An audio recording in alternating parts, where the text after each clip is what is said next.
जय जगन्नाथ हर हर शंभु। आजिर भिडियो आम जाना पहंडी विजय विषय रे किछि कथा ओ किछि ज्ञान। पुरुषोत्तम क्षेत्र में क्यों प्राचीन कालरू श्री विग्रह मानकर यही पहंडी विजय होइछि ताहा एबे मध्य अज्ञात रही। पहंडी शब्दटी संस्कृतर पाद हुंड नवा पाद हुंड शब्दरू सृष्टि। पाहुंड पाहुंड होई चालिबाकु बा आक्षरिक अर्थ गोटे गोटे पाद पकाई चालिबाकु पहंडी कुहाଯାଏ। केतेक गवेषक मतरे यह पाहुंड शब्दर अपभ्रंश। संभवतः स्नान और रथयात्रार आरंभ कालरू श्री पुरुषोत्तम क्षेत्र में अधिष्ठित चतुर्धा मूर्तिंकर पहंडी विजय नीति अनुष्ठित होई आसुछि। श्री जगन्नाथ महाप्रभुଙ୍କ दुईटी मुख्य यात्रा स्नान और श्रीगुंडीचा यात्रा रे श्रीमंदिर और श्रीगुंडीचा मंदिररू श्री विग्रह माने पहंडी विजय करिथांती। एही मध्यरू एही दुई यात्रा सर्वमोट 6 थर पहंडी होइथाए। तन्मध्यरू ज्येष्ठ पूर्णिमा दिन रत्नसिंहासनरू स्नान यात्रा पाई आनंद बजार थिबा स्नान मंडप को विजय। द्वितीय होची स्नान पूर्णिमा बा ज्येष्ठ पूर्णिमा दिन विलंबित रात्रि रे स्नान मंडपरू अणसर पिंड को विजय। 3 श्रीगुंडीचा दिन अणसर पिंडीरू श्रीमंदिर सिंहद्वार ठारे थिबा 3 रथ को विजय। गुंडीचा मंदिर सम्मुखरे थिबा रथ उपर गुंडीचा घर सिंहासन को विजय। पंचम होची बाहुडा यात्रा दिन गुंडीचा घर ठारू 3 रथ को बाहुडा विजय एवं नीलाद्री विजय दिन सिंहद्वार ठारे थिबा 3 रथ उपर श्रीमंदिर स्थ रत्न सिंहासन को विजय करिथांती। महाप्रभु मानकर ही 6 गोटी पहंडी मध्यरू 3 थर गोटी पहंडी और 3 थर धाड़ी पहंडी होइथाए।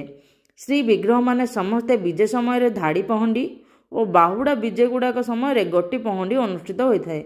गोटी पहंडी रे एक मूर्ति ठाकुर विजय होई उद्दिष्ट स्थान रे पहुँचवा परे अन्य विग्रह मानक पहंडी आरंभ होइथाए।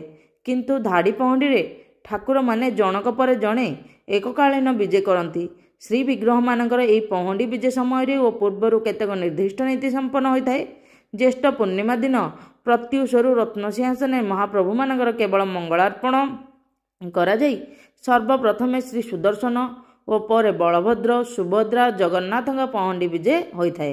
तेणु नीलाद्री महोदय वर्णित अछि सुदर्शनम पुरस्कृत्य बलभद्रम ततः परम सुभद्रा च ततः नीत्वा जगदीश सुरेश्वरम। सुदर्शन और सुभद्रा दैतापति मानकर हस्त और स्कंधावलंबन पूर्वक पहंडी विजय होई रथारोहण करथिबा बेले जगन्नाथ और बलभद्र को दैतापति और अन्य सेवक माने पाट डरी बा रजु द्वारा आकर्षण करी धीरे धीरे पहंडी विजय कराइथांती। पहंडी विजय पूर्वर 3 बाड़े यथाक्रमे पूजा पंडा जगन्नाथ बाड़े मुदी रथ बलभद्र बाड़े और पति महापात्र सुभद्रा बाड़े मंगलार्पण करथांती।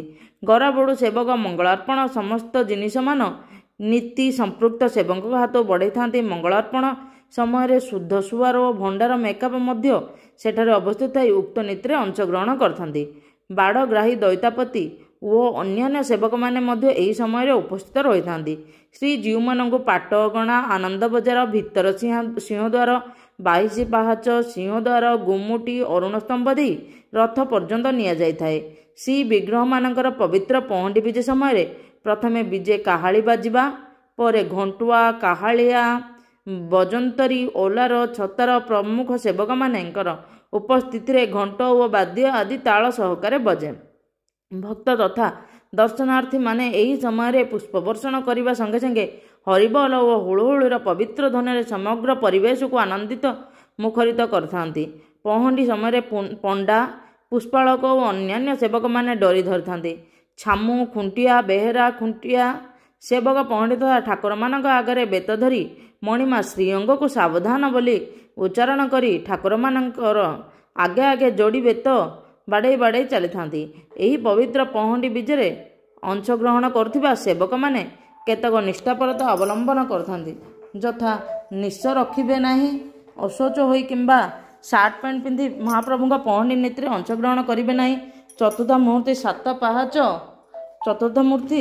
7 पाहाच ऊपर को परंपरा क्रमे विजय होई आसीबा क्षणी राघव दास मठ पक्षर जगाई दि जाइथिबा सोल जरी तुलसी फूल और बाउंश पात्य स्वतंत्र शैली निर्मित टाहिया ठाकुर मानकर श्रीमस्तक लगी करा जाए। एही समय केतक निर्दिष्ट मठ मानक पक्षर पंथी भोग तथा चामर आलट सेवा करा जाए। ଘଣ୍ଟୁଆ ସେବକମାନେ ତାଳରେ ଘଣ୍ଟ ବଜାଇବା ସହିତ ପାଖାଉଜ ବାଦ୍ୟ ଓ ଆଗେ ଆଗେ ଗୋଟିପୁଅ ନୃତ୍ୟ ତଥା ଉପସ୍ଥିତ ଜନତାଙ୍କ ହରିବୋଲ ଓ ହୁଳହୁଳି ଶବ୍ଦରେ ସମଗ୍ର ପରିବେଶ ପ୍ରକମ୍ପିତ ହୋଇଉଠେ। ରଥଯାତ୍ରା ଦିନ ଠାକୁରମାନଙ୍କର ମଙ୍ଗଳ ଆଳତି, ଅବକାଶ, ଖେଚେଡ଼ି ଭୋଗ ମାନେ ସକାଳୁ ଦପରେ ଖେଚେଡ଼ି ଭୋଗ ହୋଇଥାଏ, ମଙ୍ଗଳାର୍ପଣ ଇତ୍ୟାଦି ନୀତି ଅନୁଷ୍ଠିତ ହୋଇଥାଏ। ଏହି ସମୟରେ ମହାପ୍ରଭୁମାନେ ଅଣସର ପିଣ୍ଡି ବା ଭିତର କାଠ ନିକଟରେ ଚକା ଉପରେ ଉପବେଶନ କରିଥାନ୍ତି। ପହଣ୍ଡି ବିଜେ ସମୟରେ ଭିତର ବେଢ଼ା ଓ ଆନନ୍ଦ ବଜାର ମଧ୍ୟ ଦେଇ 22 ପାହାଚ ଉପରେ ଠାକୁରମାନଙ୍କର ଉଦ୍ଦେଶ୍ୟରେ କେତେକ ନିର୍ଦ୍ଦିଷ୍ଟ ମଠ, ସେବାୟତ ଓ ନିଯୋଗମାନଙ୍କ ପକ୍ଷରୁ ପଣା ଓ ପନ୍ତି ଭୋଗ ଇତ୍ୟାଦି କରାଯାଇଥାଏ।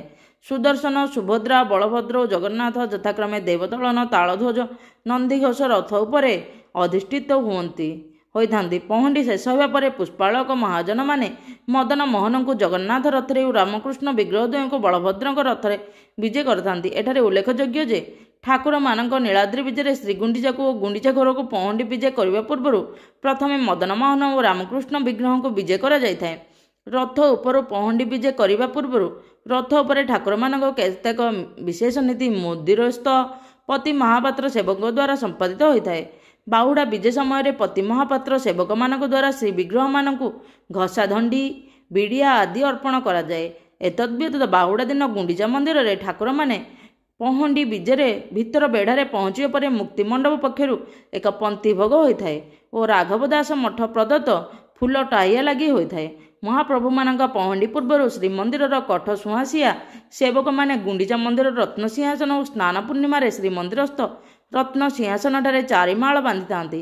ସିଂହାସନରୁ ନେଇ 4 ମାଳ ଉପରେ ଠାକୁରମାନେ ଧୀରେ ଧୀରେ ପହଣ୍ଡି ବିଜେ କରିଥାନ୍ତି। ଏଠାରେ ମଧ୍ୟ ପତି ମହାପାତ୍ର ଓ ମୁଦିରଥ ସେବକମାନଙ୍କ ସ୍ୱତନ୍ତ୍ର ନୀତିର ଆବଶ୍ୟକ ପଡ଼ିଥାଏ। ଦଇତାପତି, ପୂଜା ପଣ୍ଡା, ମହାସୁଆର, ପ୍ରତିହାରୀ ପ୍ରମୁଖ ସେବକମାନେ ମଧ୍ୟ ବିଗ୍ରହଙ୍କ ସ୍କନ୍ଧ, ଶ୍ରୀମସ୍ତକ, ଶ୍ରୀଭୁଜ ତଳେ ରହିବା ସାଙ୍ଗେ ସାଙ୍ଗେ ପାଟ ଡରିରେ ଆଗ ଓ ପଛରେ ରହି ଧୀରେ ଧୀରେ ପହଣ୍ଡି ବିଜେ କରିଥାନ୍ତି। କିନ୍ତୁ ସୁଦର୍ଶନ ଓ ସୁଭଦ୍ରା ଦେବୀଙ୍କୁ ଦଇତାପତି ସେବକମାନେ ହସ୍ତ ଓ ସ୍କନ୍ଧରେ ବହନ କରି ବିଜେ କରାଇଥାନ୍ତି। ପହଣ୍ଡି ପୂର୍ବରୁ 4 ବାଡ଼ର ବାଡ଼ଗ୍ରାହୀ ଦଇତା ସେବକମାନଙ୍କ ଉପସ୍ଥିତ ହୋଇଥାନ୍ତି ଓ ପହଣ୍ଡି ସହ ତତ୍ପୂର୍ବ ନୀତିରେ ଅଂଶଗ୍ରହଣ କରିଥାନ୍ତି। ଶ୍ରୀ ବିଗ୍ରହମାନଙ୍କର ଏହି ପହଣ୍ଡି ବିଜେରୁ ଉତ୍କଳୀୟ ସଂସ୍କୃତିର ମହାନତାର ପରିଚୟ ମିଳେ। ତାହା ଯେପରି ବିଶେଷତ୍ୱପୂର୍ଣ୍ଣ ସେପରି ଭାବଦ୍ୟୋତକ। ଏହିପରି ଅତୀତରେ ବହୁ ଭକ୍ତ ଓ କବିଗଣ ଠାକୁରଙ୍କର ଏହି ପବିତ୍ର ପହଣ୍ଡି ଦର୍ଶନ ପୂର୍ବକ ଭାବ ବିହ୍ୱଳିତ ହୋଇ ଅନେକ ଜଣାଣ, ଭଜନ, ସ୍ତୋତ୍ର ଇତ୍ୟାଦି ରଚନା କରି ନିଜକୁ ପ୍ରଭୁ ପାଦ ତଳେ ସମର୍ପି ଦେଇଛନ୍ତି। ଆମେ ମଧ୍ୟ ଠିକ୍ ସେହିପରି ଠାକୁରଙ୍କ ଚରଣ ତଳେ ନିଜକୁ ସମର୍ପଣ କରି ଠାକୁରଙ୍କ ନାମ ନେଇ ଆମ ଜୀବନ ଅତିବାହିତ କରିବା ଦରକାର। ଜୟ ଜଗନ୍ନାଥ, ହର ହର ଶମ୍ଭୁ, ଜୟ ଜଗନ୍ନାଥ। ଆପଣଙ୍କୁ ଯଦି ଏହି ମୋର ତଥ୍ୟ ଭଲ ଲାଗିଲା ନିଶ୍ଚିତ ଭାବରେ ଲାଇକ୍, ସେୟାର ଆଣ୍ଡ ସବସ୍କ୍ରାଇବ୍ କରିଦେବେ। କମେଣ୍ଟରେ ଜୟ ଜଗନ୍ନାଥ କହିଦେବେ। ଜୟ ଜଗନ୍ନାଥ, ହର ହର ଶମ୍ଭୁ।